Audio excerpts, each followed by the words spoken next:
One lady with her wanderlust, a bike, and a world to explore, Norally is a social media influencer crossing boundaries on a solo mission to explore the world and find hidden intangible gems and show them to us through her vlogs.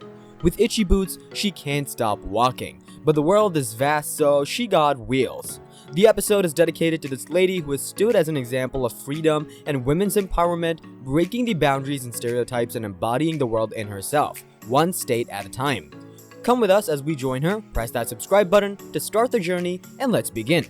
Keep in mind that the road is bumpy and unpaved, so hold on tight. Anyway, Norally had this infamous bike that accompanied her on all of her journeys, but some places have tight regulations, and since she could not buy the bike in her name, that became a bit of a problem when she entered other countries.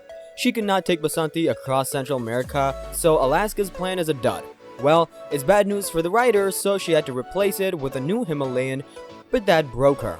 But that was the only option she had to trade Basanti for a new bike, and that is the only way she could get a Dutch license plate registered under her name. Well, it was a good deal, but bad news. So Norally took the navigation off Basanti and then took a new bike and named her Dhanno. Well, her life ever since the change has been smooth for the most part, but the roads haven't, so let's look at some of them. These roads were rough, and as the saying goes, smooth seas never made a skillful sailor. The same way smooth roads never make a skillful rider.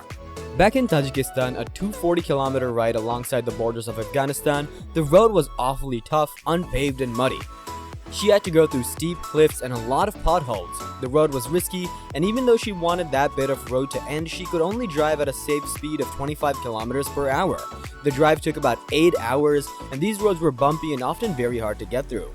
The worst part is these stagnant waters made it very slippery, and don't forget the stony debris scattered to make it even tougher.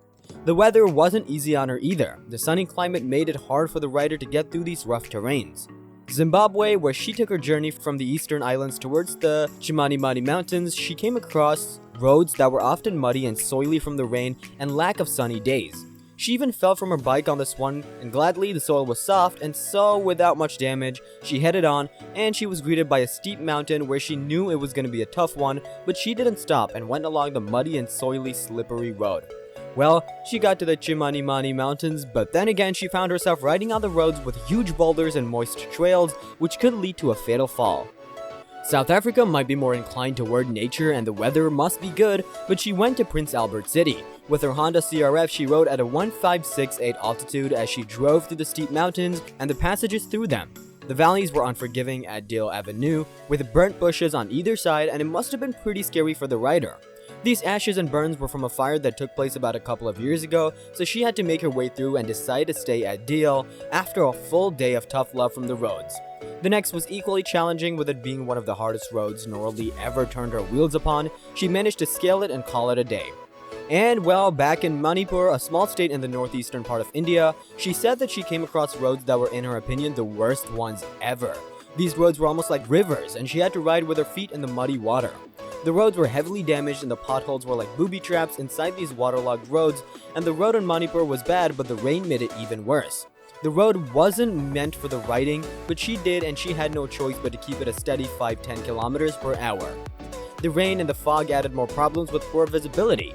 Well, no matter the roads she went on, and she'll go on. She stands strong to her words, and her journey is heroic and empowering. Thanks for watching.